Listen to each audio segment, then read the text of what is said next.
Okay, so this is Ben's track Raconteur that he sent to me as the multi-track. The multi-track then I've mixed, as you can hear, and this is my interpretation of his music, I guess. Slightly unusually, he did not have any sort of correspondence with me to inform me of how he wanted the mix, what kind of genre, what he thought would work. So I've mixed this entirely in that way without being able to hear it first. I've just got the multi-track and off I've gone. So I think we mentioned that earlier, but as I started the track, you can hear that I've got kind of all this automation coming into the track to fade it in, essentially. Very similar to how he fades in his track. So I didn't know that was what was expected. So there's some kind of interesting similarities like that we've both gone for. Our vocals, I guess our vocal type processing is very similar as well. Yeah, so how did I approach it? I guess in comparison to Ben's mix, his is a much more gradual, I guess, mix all the way through. It kind of builds up and down, whereas I've tried to make it fairly dramatic, a little bit cinematic maybe. So there's kind of large crescendos almost with the automation. It drops to the bass, which I wanted to be a real kind of feature. And in fact, let's start with the bass. So as if I nip to this number 2, let's just listen as it comes in.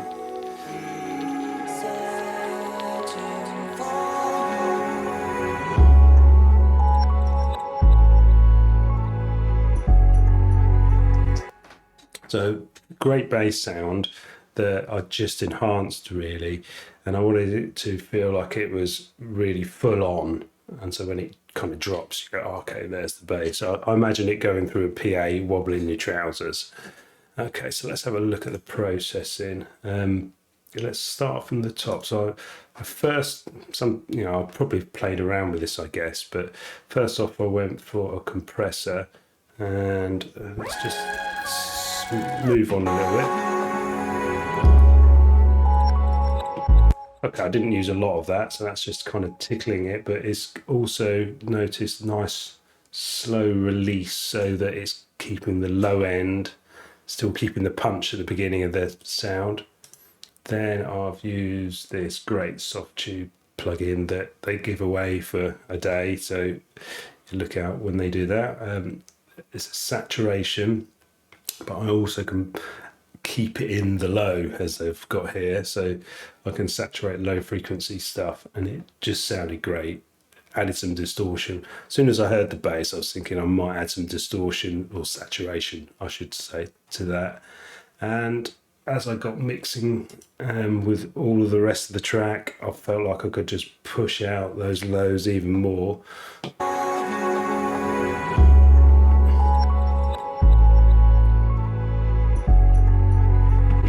So right in the 60 hertz of the sub, yeah, you can hear I've pushed it, got a little bit more out of it.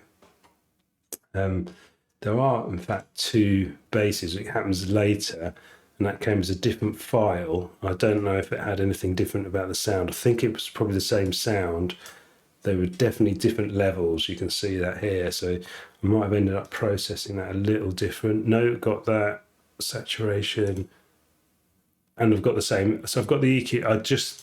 I guess I didn't feel like I needed the compressor. That's not activated in that when it happens the second time round.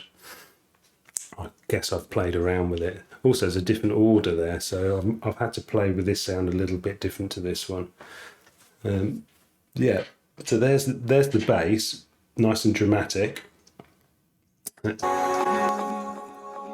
Here, if I press stop, there's plenty of effects going on, particularly with the vocals. So the vocal samples, you can see I've got lots of automation. Now, I'm writing quite a lot of automation with a controller. You can't quite see that, but if I pick that up, maybe you can. There's a controller there. So I can do pan automation. I don't know, it's just quite nice to use rather than a mouse to me. It's more physical, it's a bit more fun, feels a bit more organic. You know, it's a personal thing. But there's, yeah, you can see there's lots of automation on the bus for the vocal, and then on individual parts of the vocals, like for this searching. The searching one's got quite a lot of volume pan and different sends, so I'm automating those as well. So these are my effects. If I went down to the very bottom, we've probably got effects somewhere. Here are the effects. So these are the different effects I've got. So not loads of different effects on the buses, but we've got a reverb, a delay, a reverb with a delay, a plate reverb, and another delay, and something else. Looks like some sort of pitch thing. Can't remember that one. There it is, though. Now, when Ben sent me this, there were all sorts of interesting sounds, and of course, I just had to, like this fire. I was unsure how to use them contextually throughout the whole track, because you can see that actually fire starts from the start, goes right to the end, but I've just automated in parts of it to try and make it work. So this is one of the trickier parts for me, that all the found sounds, how to fit them together. What was the idea? Obviously, listening to his mix, I can hear that they're a really integral part of the kind of atmosphere he's built around the track. I've kind of used them more as effects almost, and in fact that's what I've sort of labelled them as, like sound effects. So I've used them. There we are. There's one coming in. So I don't know if you'll be able to hear the fire gets louder in the background, crackle.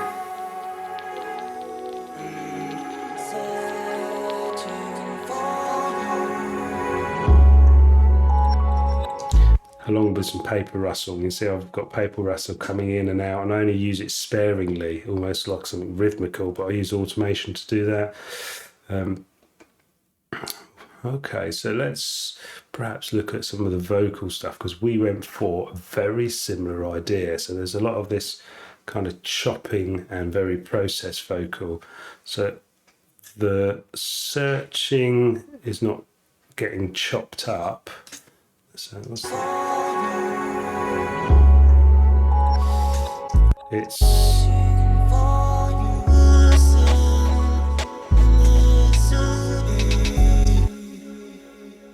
if I stop it, you can hear it's got this delay echo happening a lot on the vocals. So they're very processed in that way. And then we've got this one here. Select that. And we'll solo that. Okay, it's just coming in.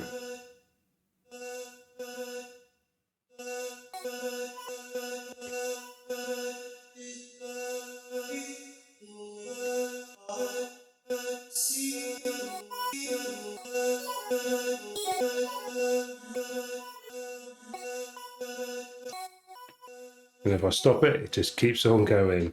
And that's actually random. So the glitching effect is actually on a random. So Yeah, that's interesting. So if I pick up the effects, what's happened? Well, the first thing I did was remove a hell of a lot of frequency. Um, so let's just.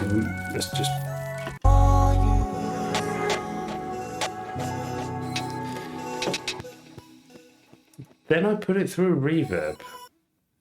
There we go, still going. Which is dry and wet is being mixed in there. Then I use my secret weapon. So this is my plugin alliance Lindell plugin, which is emulating Neve console, and it's dead cool, except for the rotary thing. Using rotaries and a mouse, I find a bit of a pain. Trying to set the EQ, but it sounds really cool. So you can see it's a console with a mic pre. So if you use them, this is what I've found. I can add some saturation through the mic pre by putting minus 20 dB on and then boosting it back round, and I get a bit of a texture from this. If I'm using the EQ, that's great. There's kind of two flavors of it. You can switch between at the top. Got the compressor on, yes, in fast, and none of the gate for this in this instance. And it's kind of cool though, this plugin. I don't normally go for these kind of things. I like a freebie, but this went for $30 one day, and it was just too good to miss. And just before, I think I got it actually just as I started mixing this, so it's all over the place on this because I'm figuring it out. But yeah, it's good. This is really what I mean. Essentially, this could have been done really on anything. I've just like been playing around because it's a freebie. But here we go. This is the thing that's making all of the glitching sound. This is what.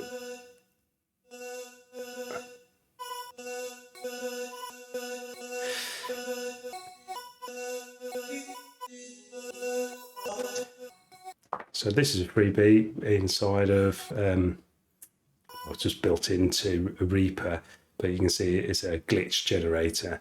So if you haven't ever used one of these before, you can see it's got a repeat probability, pitch modulation, reverse probability, fade out, and glitch attack. But the one that made it really seem to work was putting this arpeggiating mode into fifths.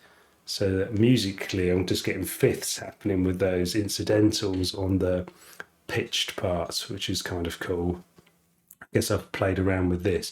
It's easy to play around with this, and you just end up with something unusable. So I think I ended up going back to the presets. It's not far off the original, and I've just tweaked it a tiny bit.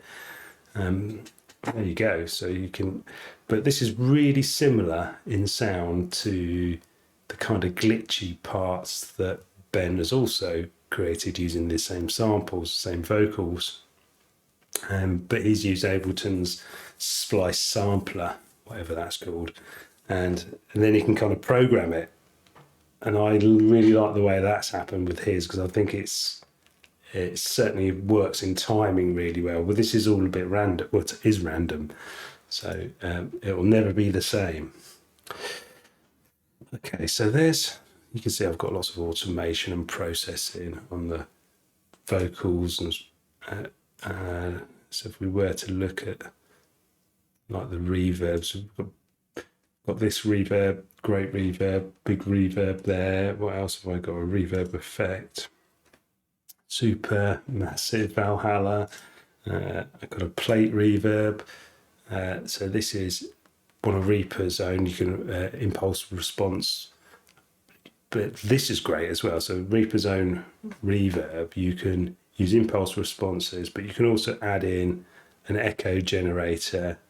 You can add in different parts. You can add in your own reverb generator and combine them all, so you can make your own crazy reverbs. So I quite like this, adding an echo in with the file that I've loaded. So there we go. And these were just files that I found on Reaper's site. And then some sort of delay. There we go. Oh, there we go. Valhalla frequency echo delay. So these are happening with various things. This one I can't remember using. What's that? Okay, so this is the one that is missing. I've been wondering which track was missing. Yeah, they're Melder plugins. I've put Melder plugins in, and I've got so many of them. I just decided to delete them all.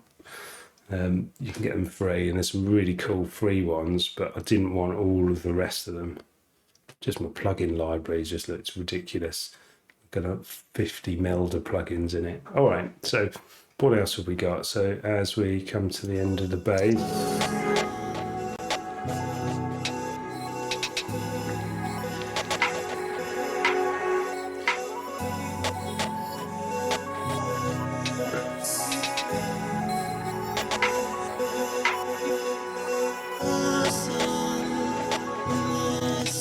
yeah, lots of effects around the vocals and stuff, lots of big soundscapey things washing. I'm playing with the pan quite slowly, panning things left to right. But let's go to the drums. They start getting introduced there, and then they come in here.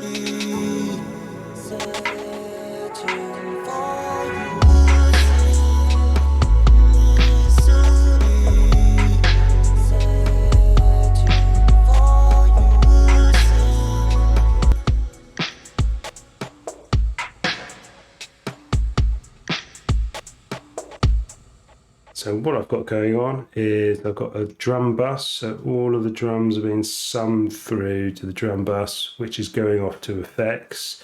You can hear there's actually quite a lot of effects on that, and I've got like a duplication of that sort of parallel, but without effects, except for being naughty, and I've put effects on it. So I've put a processor, I've put a dynamic EQ on this. So let's just move up. Oh no, maybe I'll just use it as an EQ. Oh no, it's dynamic.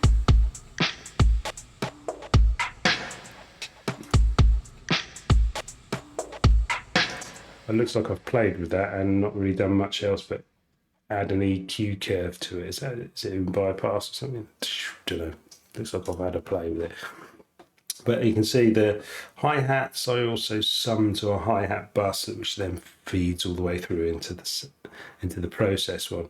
Early on, I think I tried putting reverb on the sum, and it was massive just because like when you first put it on in Reaper, it often puts the fader to full, and I thought, hey, that was kind of cool.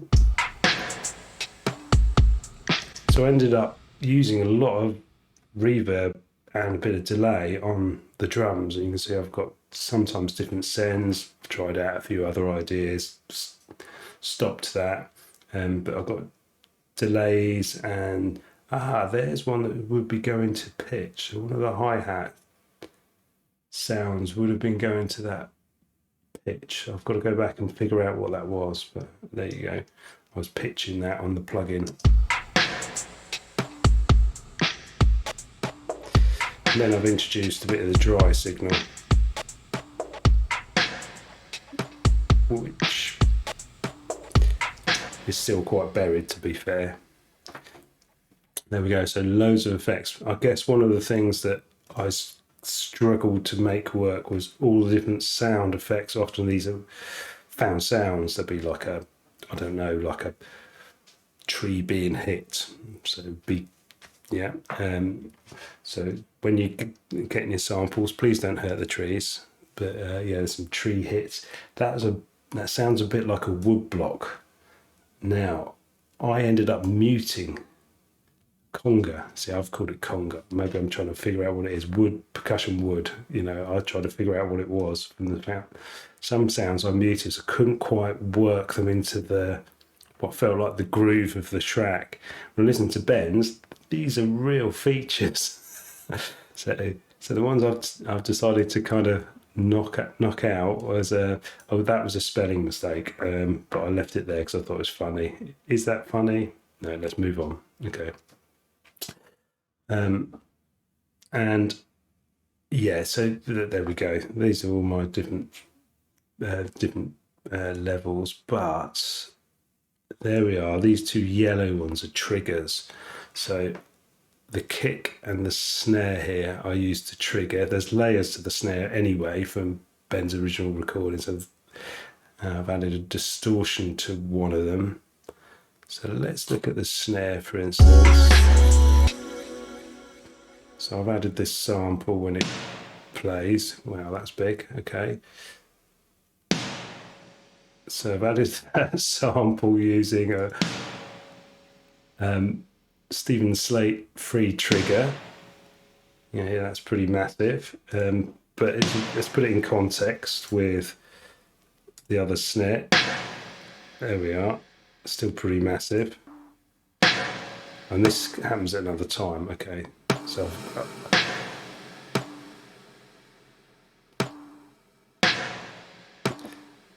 there you go. So yeah, I've really gone to town with making that huge, that snare. So that's quite different probably from the way he perceived it. And again, with the kick, I added a layer to the kick with that. Now that's going off to the effects because of the bus, but then let's add in the original kick. So I wanted the attack, the clicky sound to give them, which was important, especially with all the reverb happening, especially as I was using it on the kick as well. There we go. Okay. Let's close the mixer a second and let's move on to some other processing that I've done. Here we are. Here's something that, so if you look at, follow the automation there. So this is on the drums. So I've automated a send on the drums to the reverb, and it does this when it, notice the kind of peak.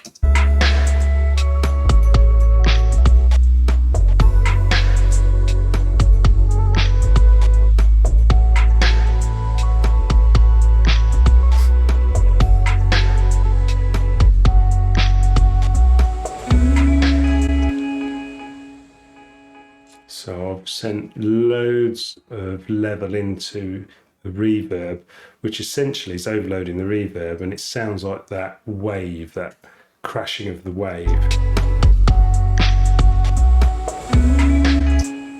Like a white noise. Oh, that's my phone. That's good.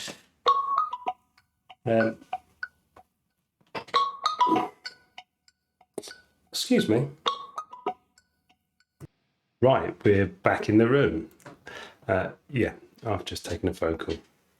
Great, okay, so we just heard the reverb send creating a kind of wave white noise. I wish I made more of that, actually. I think we could have had even more of a wave there.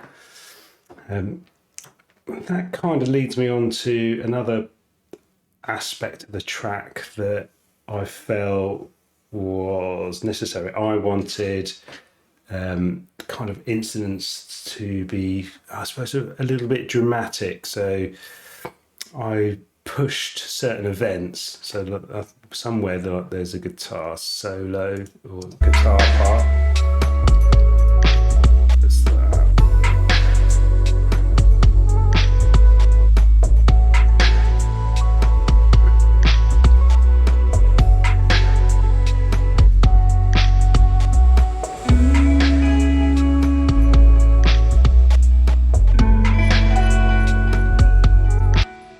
There we are. I couldn't find it in the arrangement quick enough, but you can hear the sample of the guitar came in, and I wanted that to be quite a prominent feature. I think it's something I've noticed in my mixes before. I kind of can make them a little bit too even, and I thought for this one I'm going to try and keep it more dramatic, so there's something that just comes to the forefront and then goes away again. It seemed to make sense to the track to me. Very different to the approach of Ben, of course, who's not done that at all. Has gone for something quite different. But so that was the sample guitar. Now the karimba's got all this delay echo on somewhere down there. Where's that kalimba? So let's just go to the kalimba.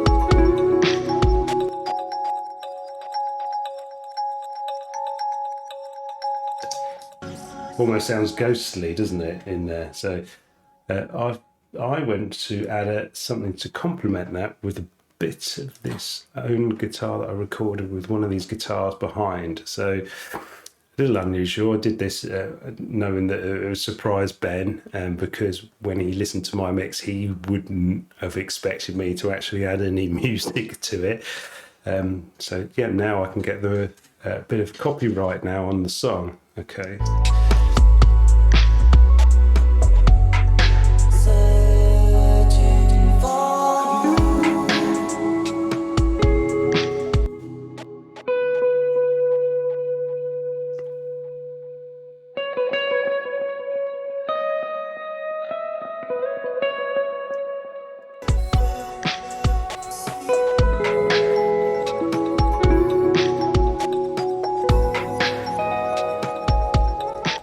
So I just added a bit of melody to the outro with it.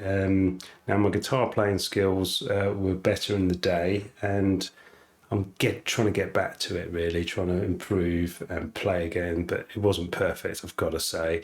And because of that, I used Melodyne to help take out some bum notes and pitch correct it. I didn't play around too much with this, actually. I think I just took out some bad notes and corrected maybe the odd bit of timing. I didn't do too much because I just thought I need to record this again if that's the case. It was okay. It was a very simple part, really, just to complement. I used amplitude. Again, it's a freebie with its delay. That's doing a lot of the work. And then some EQ shelving off the bottom. And then a compressor. There we go. That was a freebie once. Great. This works really well. And it's going off to lots of the effects as well. So not just that delay, which is on the triplet, I believe. So that's why it sounds a bit unusual in itself, but hopefully works in the track.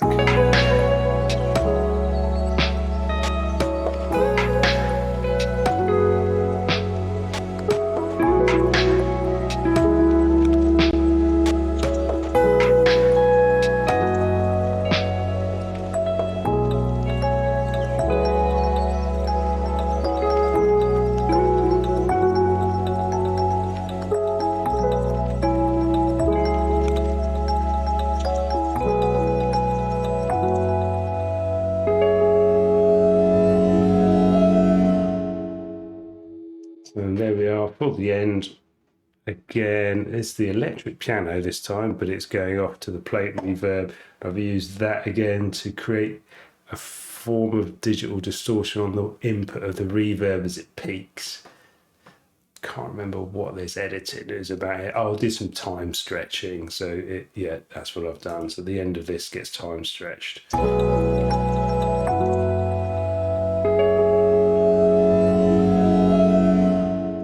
And you can hear that's what's been sent to the reverb and slightly overloading the reverb. There we go. There's loads of stuff that's happening in the track. There's all sorts of interesting sound effects. I've labelled them as sound effects, but Ben's really used them as part of the atmosphere of his whole song. So you can see like fire goes all the way through, but I've only used it sparingly. So I've seen them more almost like film sound effects, I guess, and I added them in where I thought appropriate. And some of them I've obviously found a little difficult to add in. I've just muted.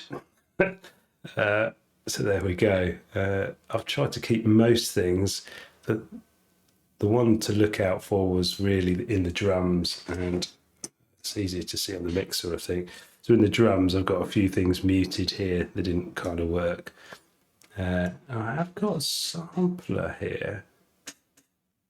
That's on a MIDI note, so maybe that's been triggered. Audio to MIDI.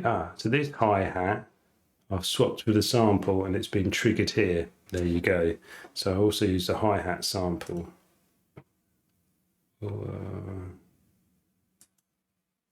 Interesting. Maybe I didn't use it. It's muted. I didn't use it. That's muted, isn't it? There we are. Okay, so ignore that one. what else might be interesting for us? I guess we could pick apart anything within the track. What did I use a lot of? So let's just quickly look along the processing. A couple of triggers, trigger, snare distortion. I used another brilliant freebie. This is an amp simulator that was given away, and it's perfect for most of the jobs I ever want. Really good, simple amp simulator, great. Sans amp basically. See, look, there's one, there's another one. So I use it on hi-hats and snare sounds. Bearing in mind these snare sounds are found sounds, so I'm never quite sure what they are. Then I don't know, out in the woods hitting things that sound like they could be used for a snare. So there you go. What else have we got here? So just EQs, lots of filtering on the EQ, bit of boost there. Yeah. Let's move along. What have we got there? The guitar solo, bass,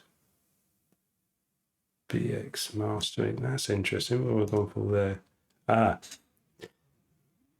Fantastic freebie. I imagine that the full version of this is even better, but this is really useful. I like this tone control here. Really good. You can home in on some of the frequency enhancing that it'll do as you compress. So I was trying it out basically because I only just got it. There we go. I thought I used my brand new plugin much more than I really did. Okay, so my brand new plugin that I actually paid for, I'm not using massively. It's on one channel there. It's on one channel here. So it's on the sort of string sound. So I haven't used it as much as I need to get my money's worth, hey? Yeah, maybe don't get roped into it all. Great. Okay, well, I'm going to catch up with Ben to finish our discussion and end this kind of podcast about how he mixed his track.